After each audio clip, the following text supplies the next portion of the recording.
Welcome back to Scarlet and Maize. I'm Adam. That's Zack. Hey. We'll start out with the more boring of the two games this week. Michigan 31, Indiana 10. So Michigan dropped from 4 to 5 in the polls because of this game, which is funny because Clemson, who swapped spots with them, basically played the exact same game on Saturday. The only differences are that Michigan was tied 10-10 at halftime instead of being up 10-3 like Clemson. They gave up, like Michigan gave up one more touchdown. That's honestly literally the only score of, or the only difference of the game. But Michigan outgained their opponent by 247 yards compared to Clemson outgaining Boston College by 110 yards. One other difference is that this isn't the first time Clemson had a crappy first half against a crappy team. They were beating now 2-3 Louisiana Tech 13-6 at halftime. Spartan fans, maybe Zack is probably quick to jump on Michigan only being up against Maryland by 4 at halftime. But that's probably only because Michigan State's only hope for a moment of joy this season is in hoping that Michigan's not legit and that they get exposed or something, or that Zack just hates Michigan. But Maryland is about to be 4-2 heading into games against Indiana and Northwestern, about to be 6-2.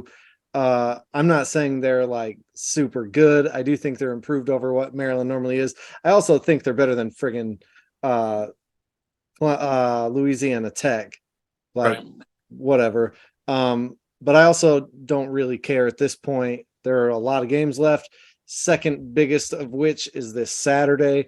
It's just interesting, like win and it doesn't matter. So right. Yes, Michigan struggled in the first half after Mike Hart had a freaking seizure in front of everybody. Also, I honestly think Indiana seriously knew what was coming pre-snap, especially in the first half. It really seemed like on passing plays, Indiana had 2 high safeties, and on running plays, Indiana would shift sometimes last second to 1 or no high safeties. But really, I think what it comes down to is Michigan wanted to just run through the game, kind of like I had talked about, I thought they would do, but it wasn't working because Indiana was selling out. I don't know if there were some tells in what Michigan was running that they knew what to expect or what, but Michigan was like, well, we're just going to win and get out of here. But it wasn't until the second half they opened up the playbook, outscored them 21-0 in the second half, and it was fine. Just a few stats. Michigan has 22 sacks through 6 games. That is 8 more than last year through 6 games. So Hutchinson and Ojabo are obviously awesome, and they would love to have them back on this team, but they're still getting sacks. Michigan held Indiana to 29 yards in the second half, outgained Indiana 263-29 in the second half. It's pretty crazy. Michigan's first 5 games, they had 14 penalties for 135 total yards. On Saturday, they had 10 penalties for 85 yards. The refs were just awful. I'm not saying it went one way. I'm not saying that it was intentional. The refs were just bad on both sides. Can we just friggin' do something about these refs? It's bad when the announcers are talking, this isn't the best game for these refs. They're like, oh, they are struggling. Last thing, JJ McCarthy threw his first interception of the season and then went 10 for 10 the rest of the game with 2 touchdowns. So that's a good way to respond, even against a defense that's not super good. Yeah. What do you guys act? Just like it was Indiana's homecoming, and they came out and they were ready to ball, and Michigan figured it out at halftime. And like you said, they outgained them. Whatever you said, the stats, they outgained them big time and beat them 21-0 in the second half. So yeah, I think one of the drives, I should have looked up the time. One of the drives, Michigan took like 7-8 minutes off the clock. It seemed like it was close to that. Indiana is also almost like the Purdue for Ohio State. Like Indiana plays Michigan close when they shouldn't. They like always have. Not every game, but just historically, they give Michigan good games. Yeah. Michigan usually wins, but this is like it was one half and then couldn't hardly get a first down in the second half. So whatever. Ohio State 49, Michigan State 20. Yeah. What? I'm surprised they scored 20. Well, I mean, new and improved defense. yeah, I mean, hey, look, Michigan State is the first time they've scored over 17 points against Ohio State since 2014. Is it the first time they scored more than 17 this year? And it happened to no, it wasn't. No. Yeah, I mean, one of their touchdowns was against the bench, and the touchdown was a pick six. And the other touchdown, everybody knew where the ball was going, and somehow Ohio State still didn't stop it. I think on that play, you really saw what Ohio State's their biggest weakness. That's not really saying much because there have been some plays throughout the season that the defensive backs, more really the cornerbacks, have been exposed on.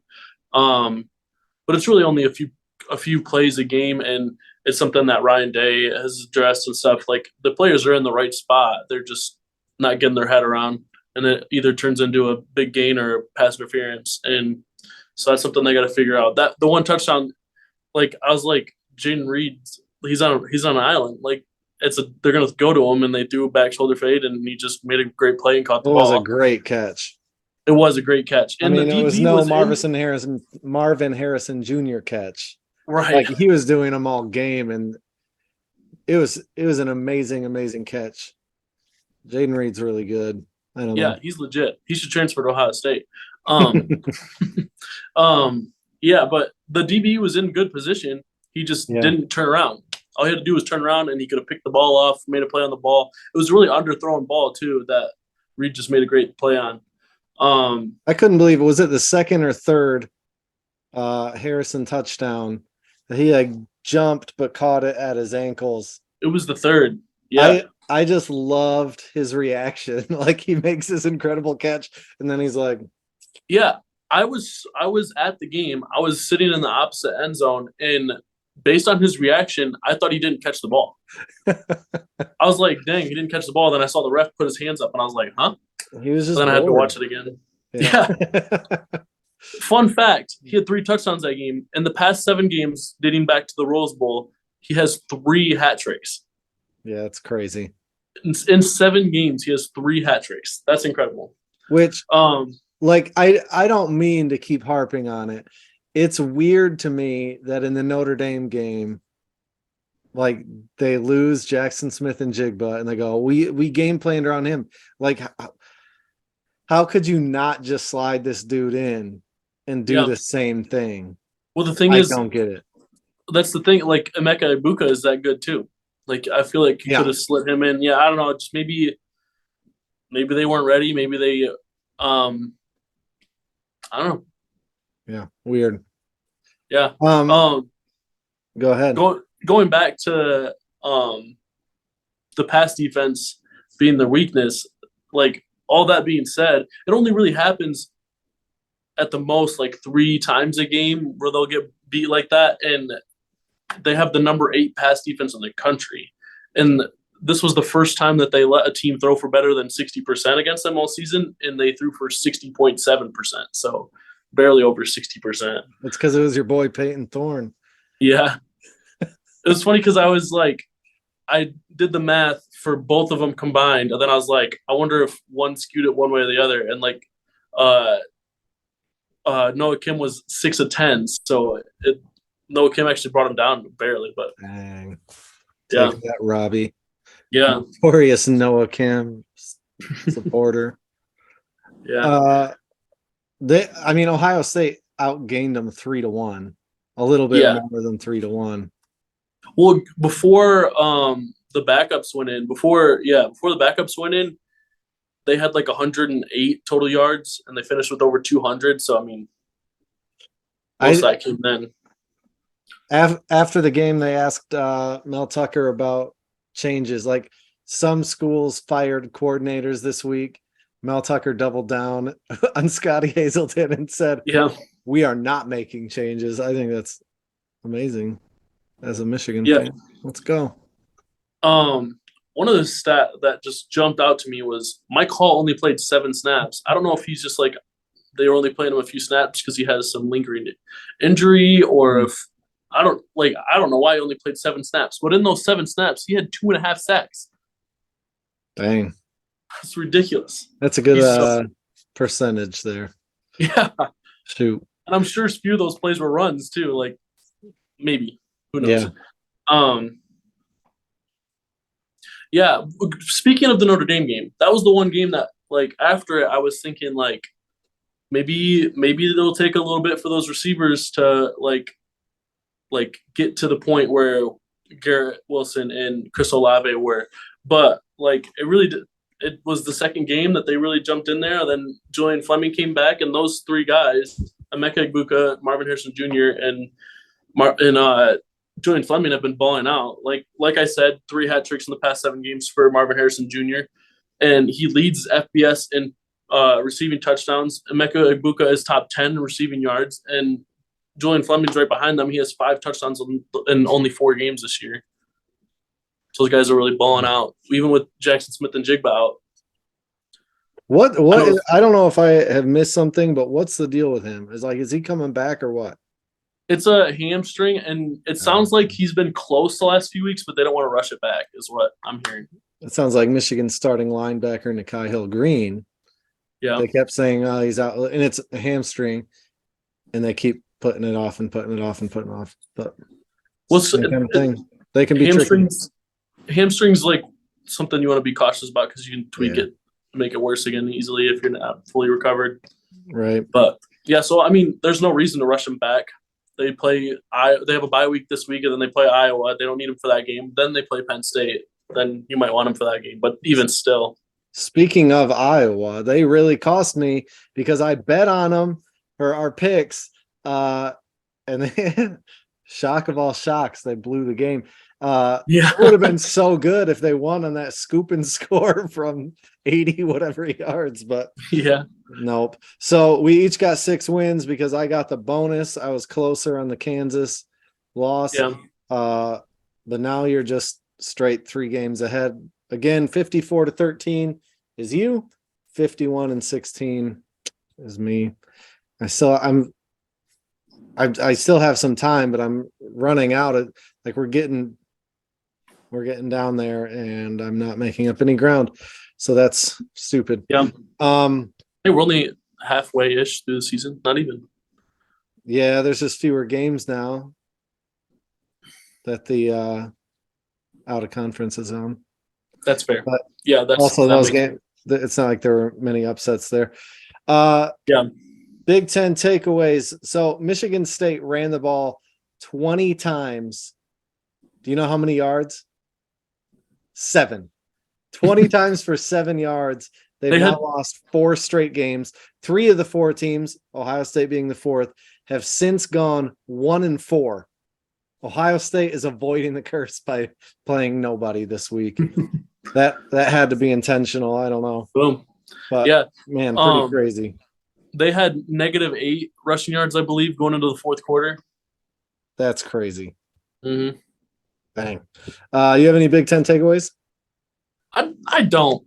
There wasn't really much to take away from this week, other than maybe Michigan looks human again against a team that's not a cupcake team.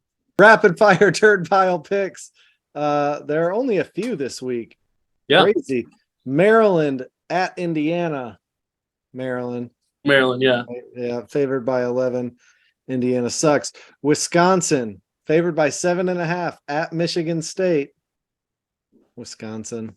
I've got the Spartans here. Do you really?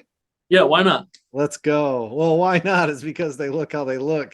Wisconsin looks rejuvenated with an actual head coach. I mean, they played Northwestern, but they did. They looked like they wouldn't have, it seems like, under Paul Chryst. I don't know. Nebraska at Purdue. Purdue, this spread is right. 13.5. I got Nebraska. Do you really? Yeah. All right. Purdue. We're not betting against the spread. No, I know. Oh my gosh. Let's go. I'm going to catch up this week. On to the varsity games, which somehow include Illinois. Minnesota at Illinois. This is a huge game. Yeah. I mean, these are the two favorites right now, right? Yeah. For the West. Who do you got? Minnesota. I got Minnesota too, but I think it's close for what it's worth. Yeah. I kept going back and forth, and I was like, I can't bet on Bielema. I just can't do it. So he went to Iowa. I bet on Iowa last week and lost. I can't do it again. Penn State at Michigan. Who do you got?